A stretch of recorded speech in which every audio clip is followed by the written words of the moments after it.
Hi everyone, and welcome to another new look version of Under the Influence. I'm joined here with my co-host today, Dilesh from Turning Point, and a very special guest today, brother Shahid.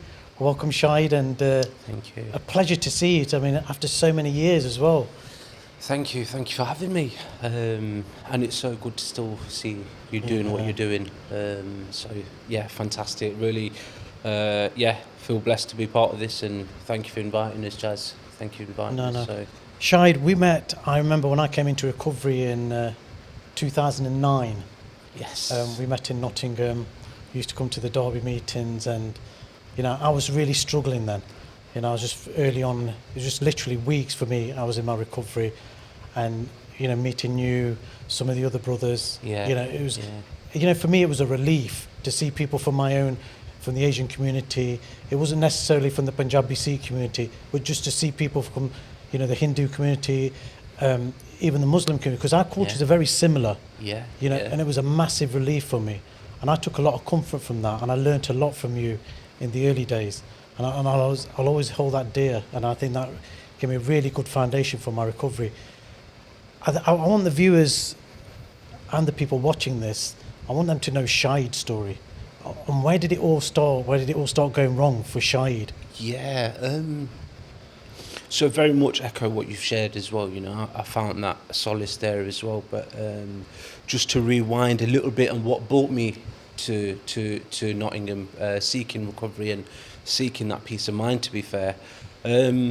So without going into too much detail, I'd at the age of 16, I was a grade A student. I was doing really well, one of the best schools in Derby, and I had a vision for where I want to be and what I was going to do. I had an ambition. I had goals, and I was on track for achieving all of that.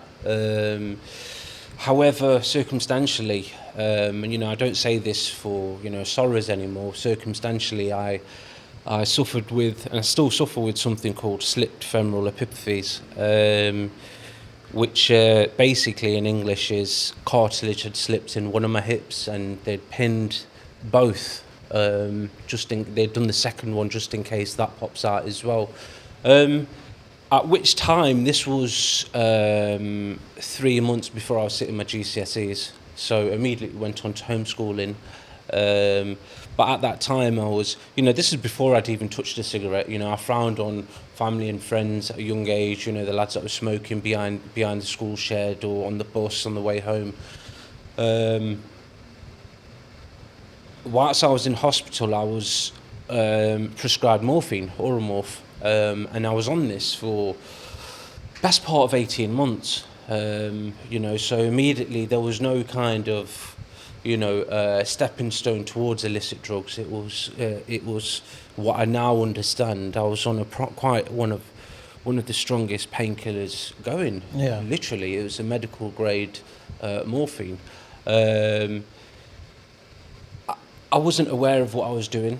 I was very quickly, using, in the sense, I was supposed to be taking a certain amount, but I wasn't. I'd grown into them habits of, I'm gonna.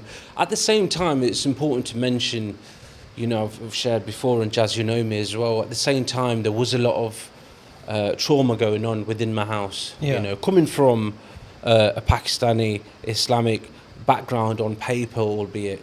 It was, I had a relationship with alcohol before my operation.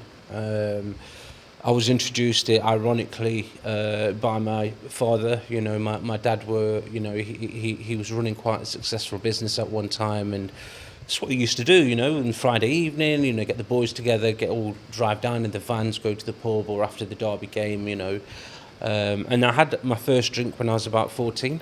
But alcohol very quickly become quite a prevalent problem within the house, because my dad was drinking quite often, and it caused problems with my mum, and it had a ripple effect through the family.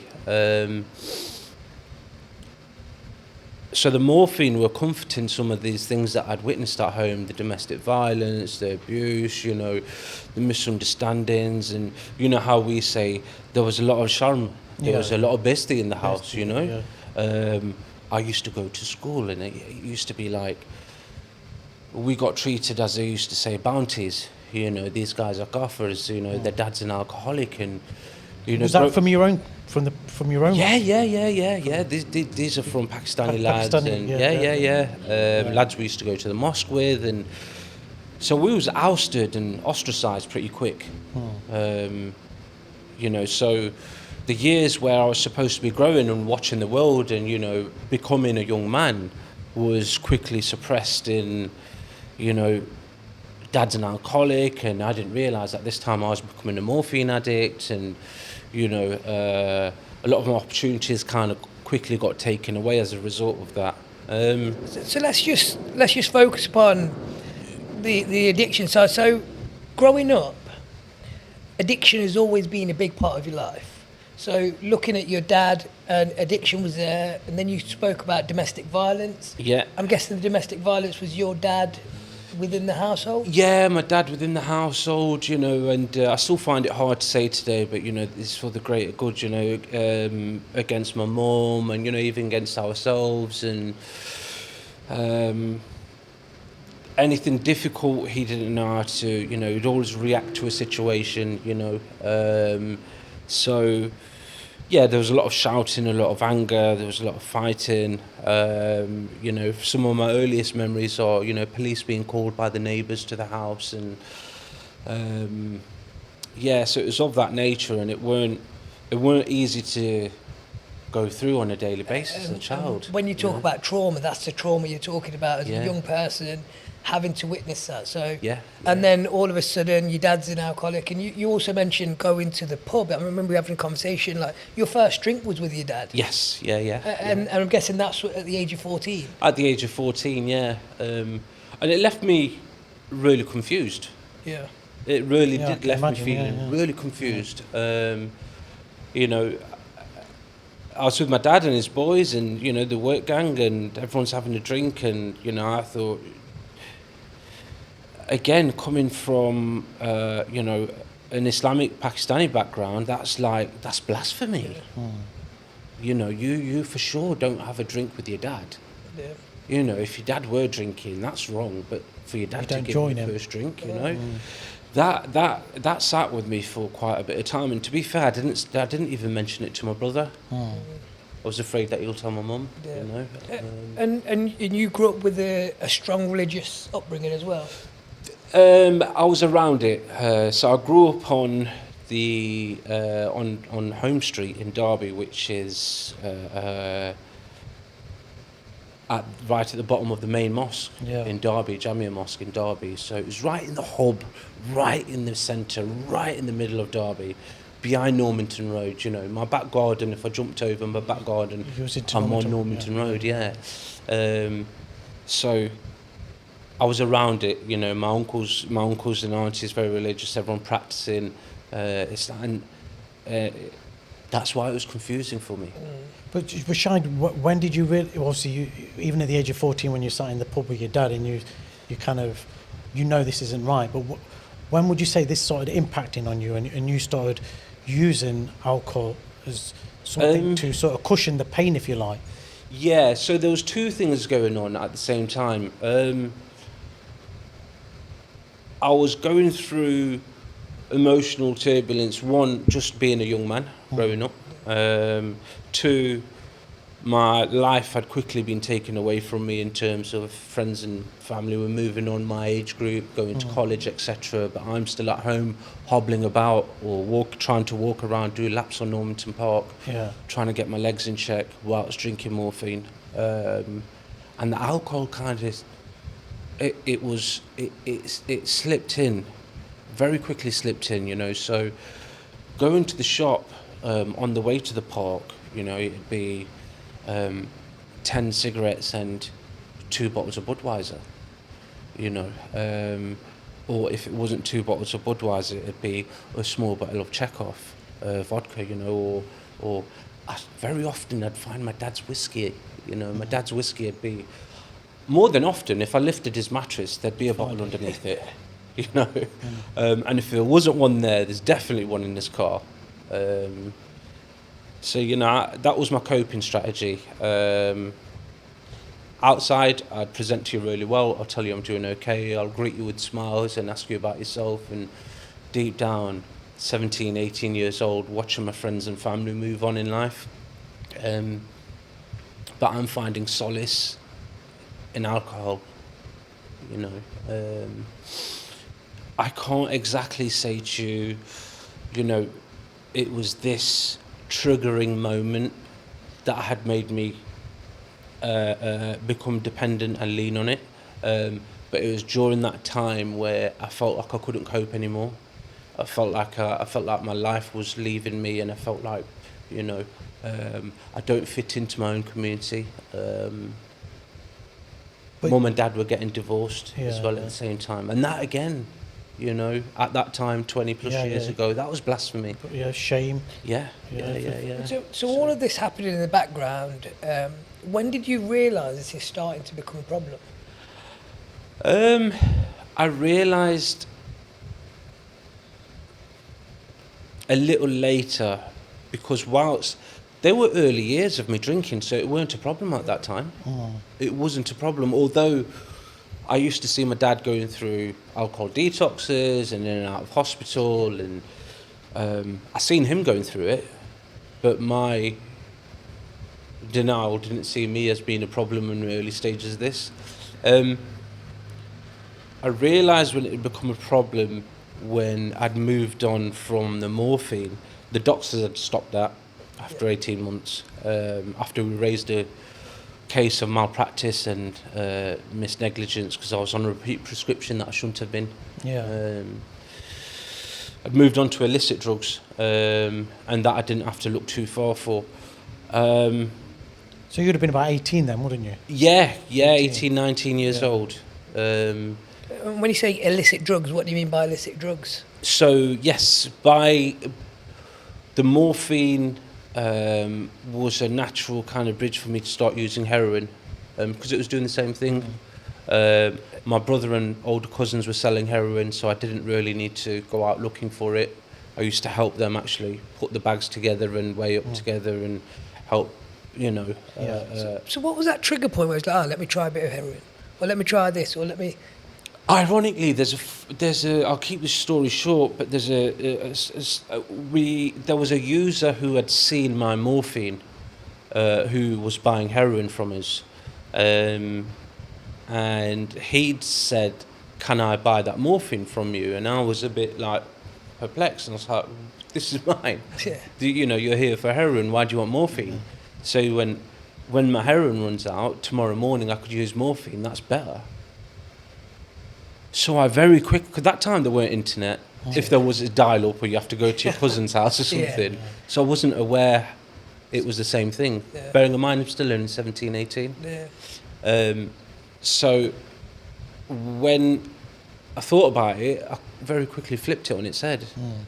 So when the doctor didn't believe my lies anymore, that it fell down the toilet or I spilt it in the sink, etc., of course I could use heroin. So did you go through a period of withdrawing and...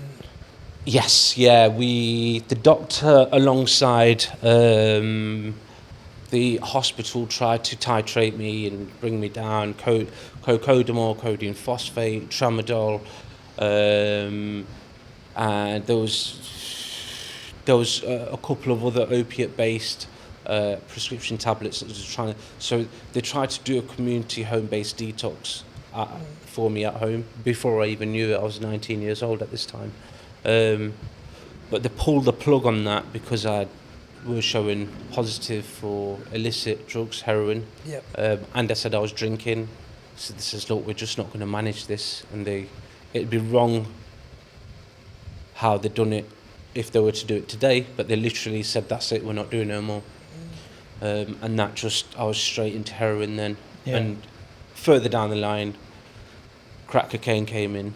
And then back to your original question, Dil. When did I realise it had become a problem? It was about then, Yeah. about 19 and a half, 20. Sitting, smoking crack in my mum's house, smoking heroin. My sister had moved out. My brother was just about to go to prison. My mum and dad had been divorced by a year or two by now. There was a lot of carnage and a lot of turmoil going on, wasn't there? Oh, loads, Yeah. loads. Yeah. Yeah, yeah. And I remember when I started going to the meetings at Shahid, there's a lot of things I wasn't aware of. One of the things I remember you saying was, this disease is cunning, baffling, and powerful. Yes. Yeah. And it sounds like when you're 20, it's got you on it. It's powerful. Yeah. By the age of 20, 21.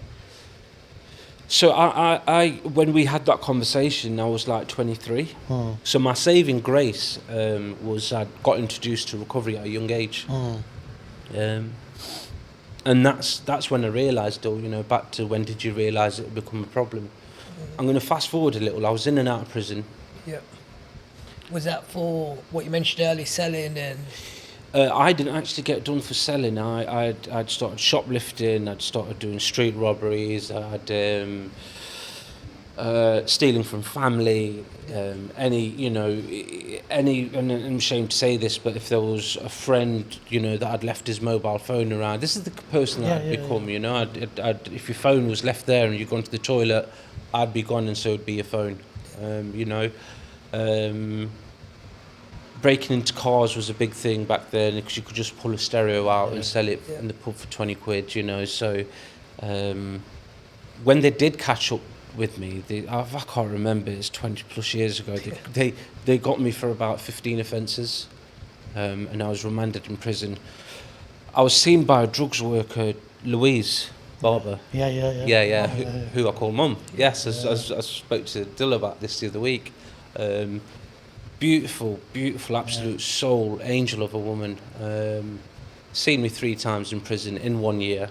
And when I say seen me 3 times, I was out, back in, out, back in, out, back in.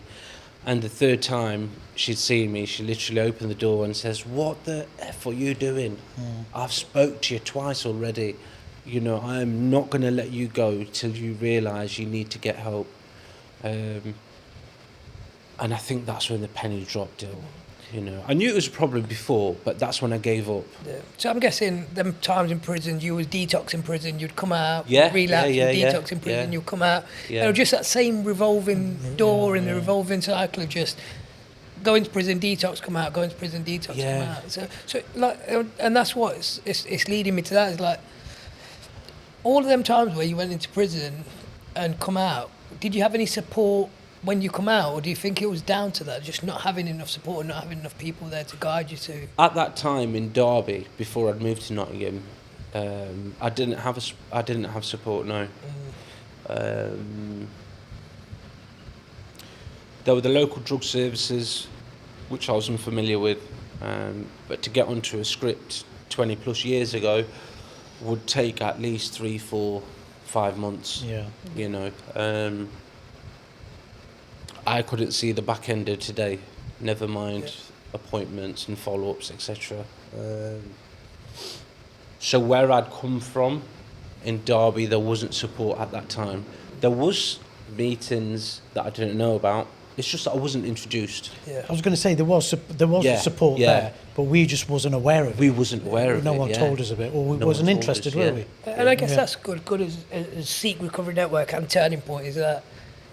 Do you feel like now there is more support? If it was happening now, do you think you would have been guided in the right direction? Yeah, absolutely. There's so much more awareness and fantastic work that's being done.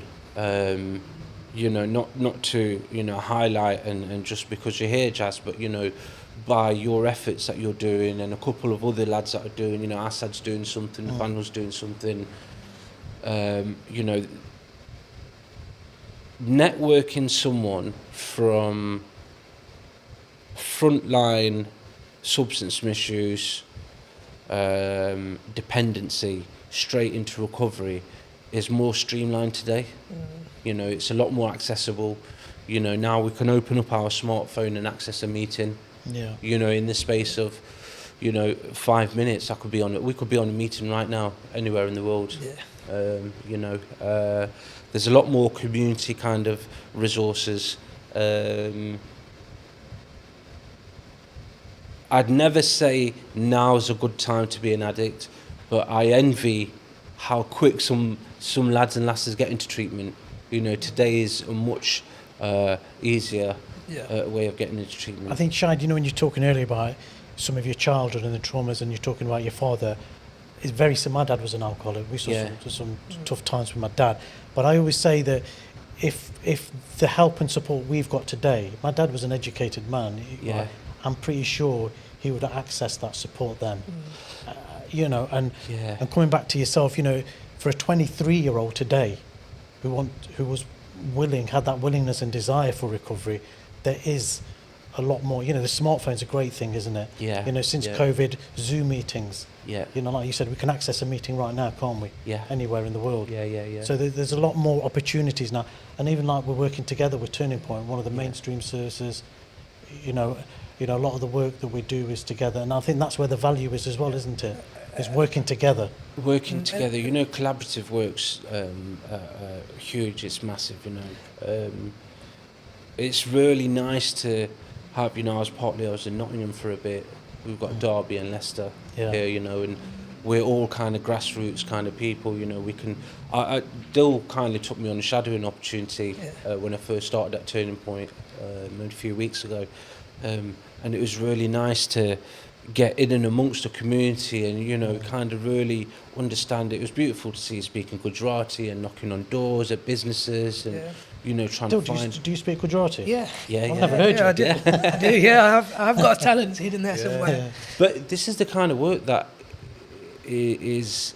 when they talk about grassroots stuff, networking, and this is it. So And it's much needed, isn't it? Yeah, definitely. And I will touch up on the Turning Point side, because you now work for Turning Point, which I'll go back to. Yeah. But I think we was at a key point where we was talking about Mum and being in prison, and I do want to, I do want to take it back to that side, because that was that pinnacle of change for you, where you, the third time of going in prison, you met Mum. Yeah. I forgot her name now again. Louise. Mum, Louise. I was thinking of that as well, Dilesh, because I wanted to come to that. What was different about the third time when you met Louise? Sorry, yes. So Louise had introduced me, or Mum. I call her Mum for many reasons, and you know, she followed me from there, and you know, she helped me get married, and you know, literally helped me with flowers and my wife, and helped me fill out job application forms, and you know, the whole 9 yards. Then we ran the Great North Run together. You know, ran a half marathon in Newcastle, the biggest half marathon in the UK. You know, it's amazing. Absolutely, I could talk for days and days about Mum, and that's the love that I've got for her. So, she introduced me to Sohan and 12 Steps and Jericho House, and you know, it was right. Look, there's guys just like you, and this is what I didn't have, and I didn't know about. So again, she says, there's guys just like you from the area that you grew up in that are clean. And I used to think people that got clean were, you know, rock stars, or you know, people, you know, you've been hit on the head by a brick, you know, in passing, you know, why would you get clean? But then when I was introduced to these guys, I just took her word for it. She looked me in the eye and she says, listen, these guys can really help you. And I went, okay, let's do it. She took me from prison the day that I was released, took me from prison to back in, met Sawan, a few weeks later met yourself, Jaz. But at the same time, she asked me to write a letter. I just want to mention this letter because this letter was, she said to me, write down, this is to a treatment centre, write down why you want help. And this is the first time that Shahid sat with himself and got something on paper, why my life had become a mess and why I needed help. So that letter was so much more. So I got introduced, and then fast forward, went to the treatment centre and looked after NA meetings, back-in meetings, Jericho House, and that gave me my foundation to you know, become a young man and start relearning some of the things that I weren't able to do. I just want to say, if Louise is watching this, which I'm sure you will, Louise, we're going to have you here with Shahid. So Shahid and his mum, can you share together and talk to us together? So that's lovely. And I've met Absolutely, Louise. yeah. And like you say, honestly, she is a beautiful soul, isn't she? Yeah. I think that yeah. change happened as well. When you look at it, when I asked you about the times of going to prison, when you was going to prison the first few times, when you was coming out to people that was in that lifestyle of drugs still. So you was just meeting people that are still going through the same thing that you was Yeah. going through, Yeah. and it's straight back into that same structure and that same lifestyle. Whereas this time, what made the change was you met people that were like-minded in recovery, that were focused and had been there, and you could ask the questions and Yeah. and get guidance. And that's what it was. It was when I met a few of the boys in Nottingham.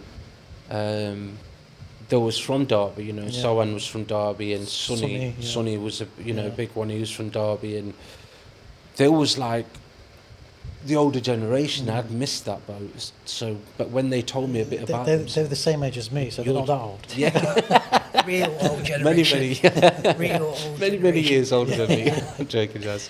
Yeah. So when they told me, you know, a bit about themselves, even Gladstone, Nathaniel, David, you know, I was immediately introduced to a recovering community who walked like me, talked like me, dressed like me, understood me, you know, Spoke the same language. spoke the same language, grew up on the same streets, used the same drugs, and I was like, wow, Yeah.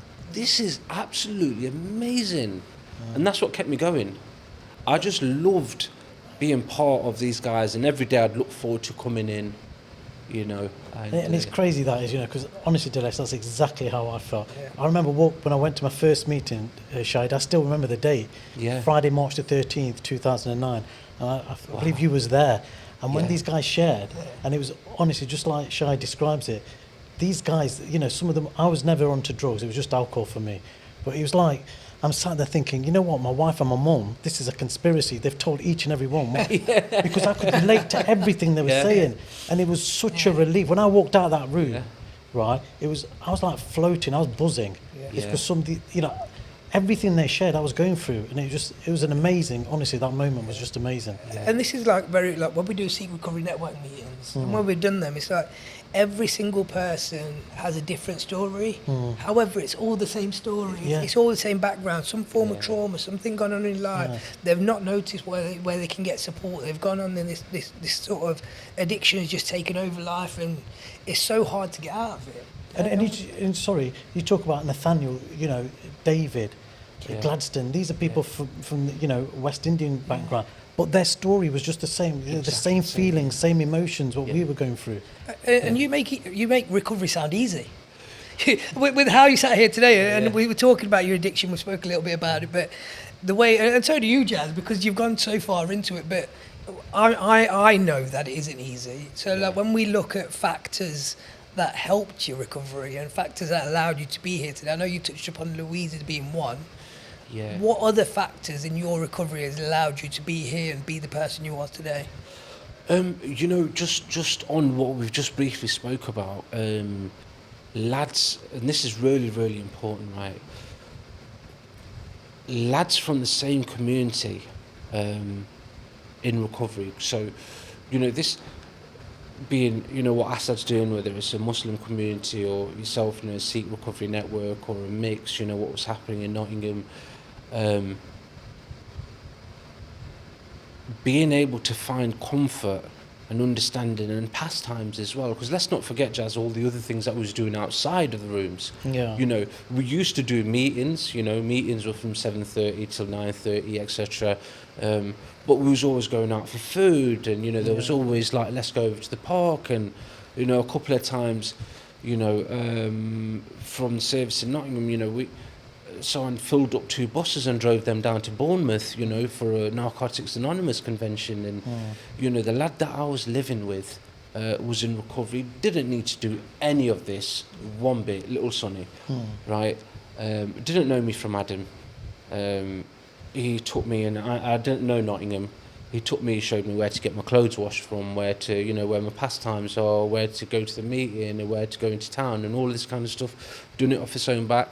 And at first I thought to myself, what are these guys up to? Again, a bit suspicious, right? Yeah. Bearing in mind, I'm just coming off drugs.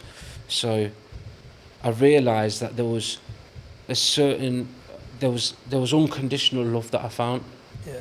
Do you know what I mean, in the recovering community? And what I lacked when I was younger, what I now realise today was companionship. Yeah.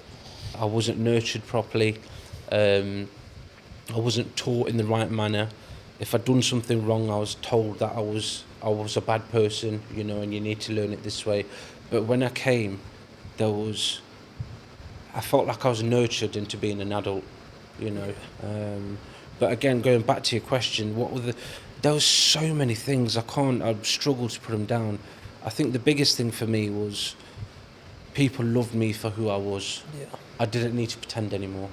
I didn't need to pretend that walking through Normanton, you know, going to the shops like, oh, how's your dad? Avoiding a question. How's the family? I didn't need to do that anymore. It's that sense of freedom, innit? Yeah, yeah, Isn't it, Shahid? yeah. You know, It's that being able to have that freedom and being honest. being honest, yeah. Yeah. I felt like my life was so suppressed before I got into recovery. Whereas today, if someone were to ask me, anyone to ask me how you're doing, I'm really struggling today. Yeah. I'm genuinely really struggling. Why? What's up? Mrs. just ain't listening to me. Yeah. Do you know what I mean? We're just not seeing eye to eye. You know, as men, we struggle to express emotions, you know, or I certainly did anyway. I conditioned myself into a hard knock, Jack the lad from Normanton, and, you know, I put this bravado on. But what we'd done for each other was peel some of that stuff away. I learned to, I'm not sure if I can explain this properly.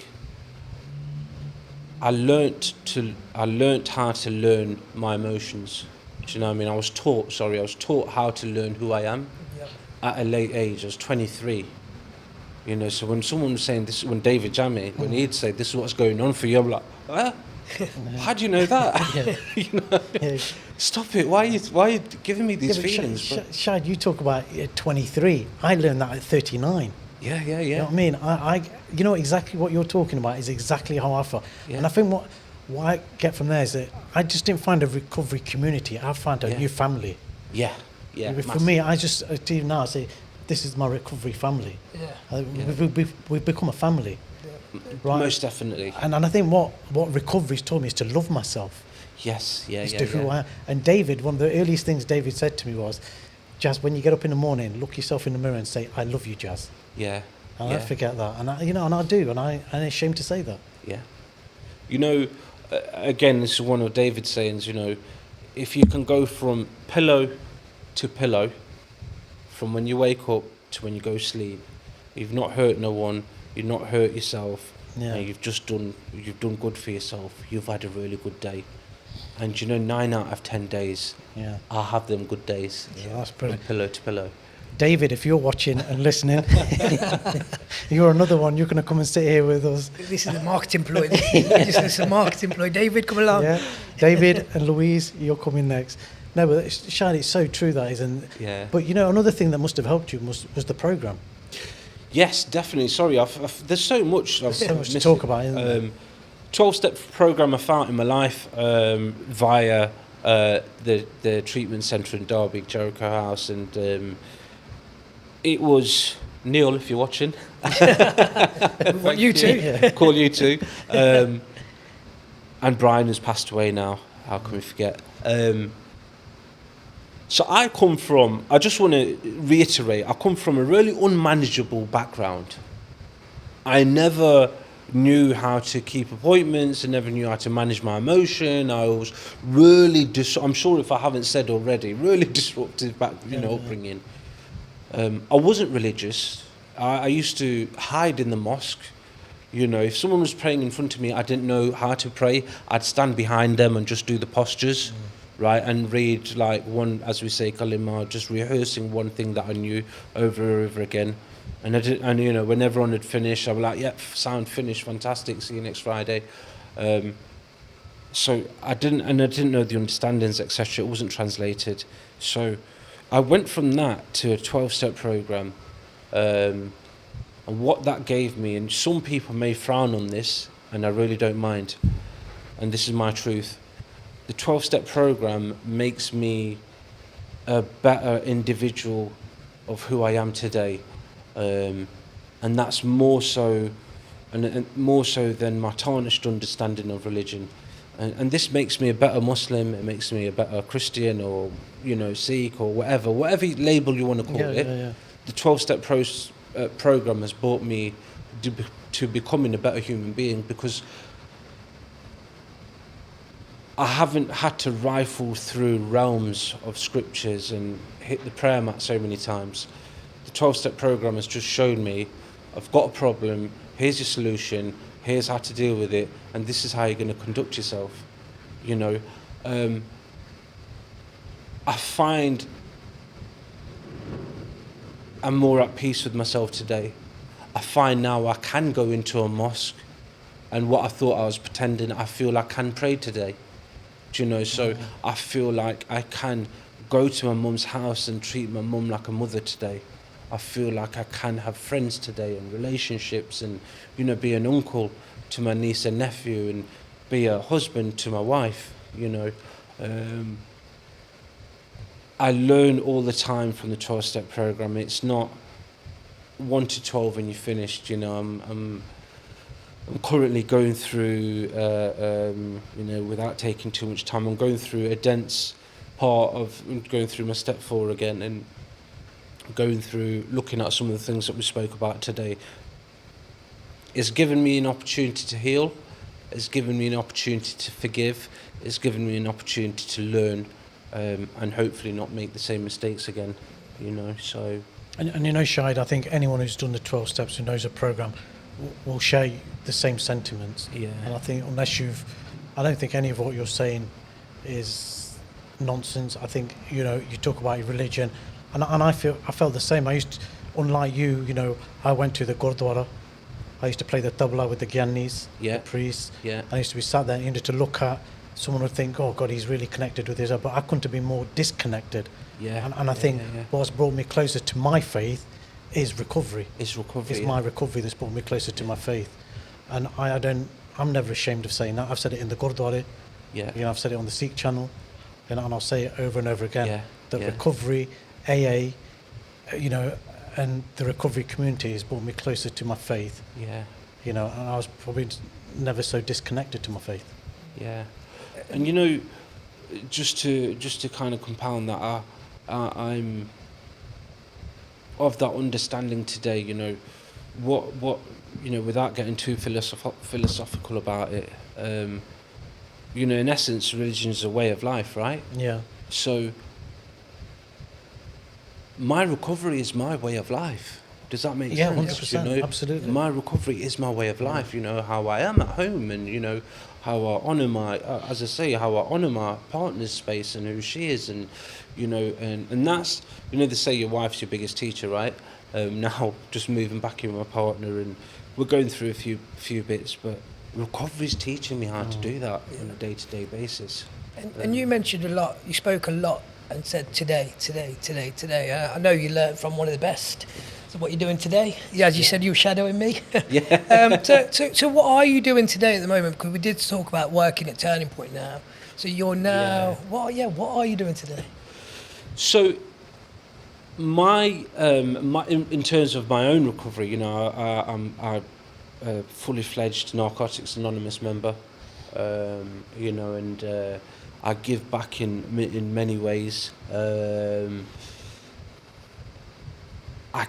was working before this. I was working in a different. It was in a different industry altogether. But I came back. I'm not sure if that's the right question what you're asking, but I came back to working services because it's something that's close to my heart. I've got other opportunities that I could go to, quite lucrative in fact. But it's not about money today. It's just about trying to do good, trying to be a right person, and hopefully help others do the right thing. So you're working at Turning Point right now, then? Yes, I'm working at Turning Point as a recovery worker. And again,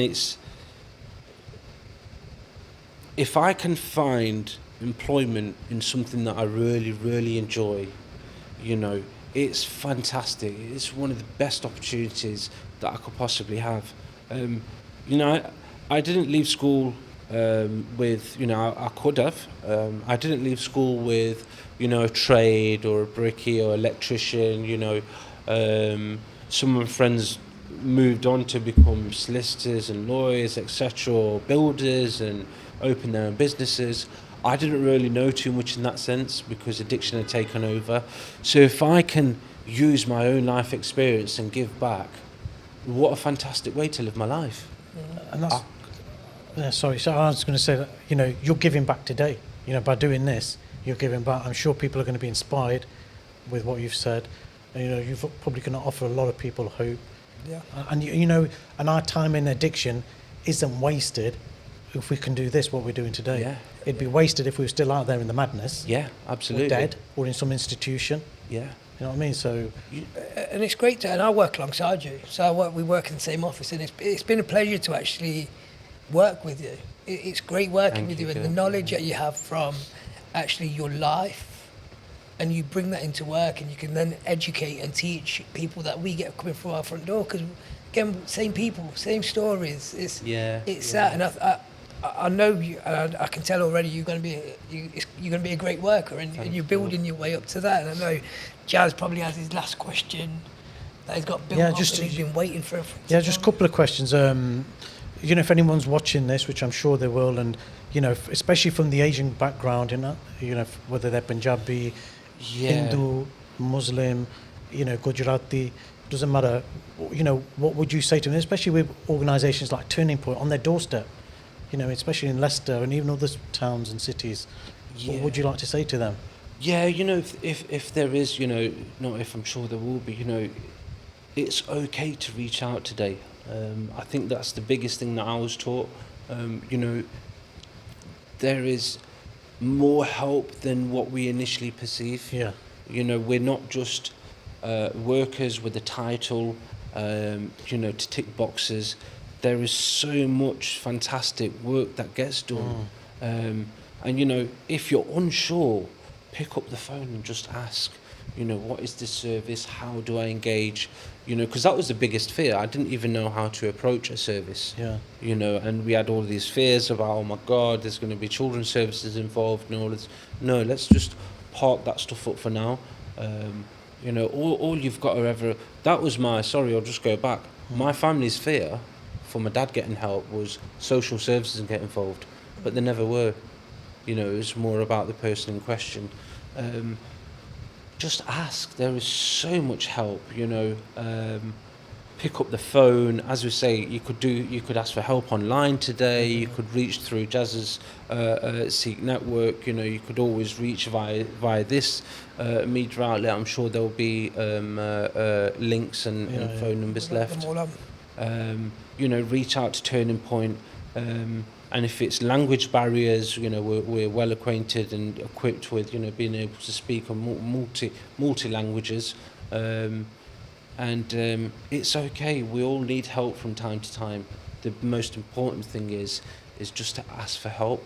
And, you could too be living your life beyond your wildest dreams. So, final question, Shahid. What are you under the influence of today? Nescafe coffee and a real natural high. I just want to just going back and to answer your question there as well, what I'm under the influence of today. You also asked me what else are you doing today. This is the really funny thing what's just happened in this past week. Me and Jaz both climbed Mount Snowdon on 2 different days this week. I've been paintballing just this weekend gone. I've got a wedding to go to the following weekend, and I've had a wedding before, and there's a lot of, the makeup of my life is fantastic now. If someone were to say to me, will you be climbing a mountain for charity? No. Will you be going invited to, paintballing with your friends? No. Will you be, we live in our own house now, and it's, out of the way, and it's a really beautiful space, and I'm under the influence of a natural high, Jaz. That's beautiful. Life. Life. Yeah, real life. Life. The things that I envied, when I used to see other people like, oh, I wish I had his life, I wish I had his life. I was wrong. today I've got my life. That's beautiful. That's You a know, pleasure, man. so- It's a pleasure. Well, listen, Yeah. Shahid, it's been an absolute pleasure. I've not seen you for years, and when Dilesh says it, honestly, I was just so overjoyed. Thank it was you, Jaz. beautiful, and and I think to all the listeners and the viewers watching this, I think Shahid has demonstrated that Shahid's living life on life's terms today, and which is beautiful. So yes, until our next episode, thank you for listening and watching, and from all of us, thank you. Goodbye. Okay, thank you very much.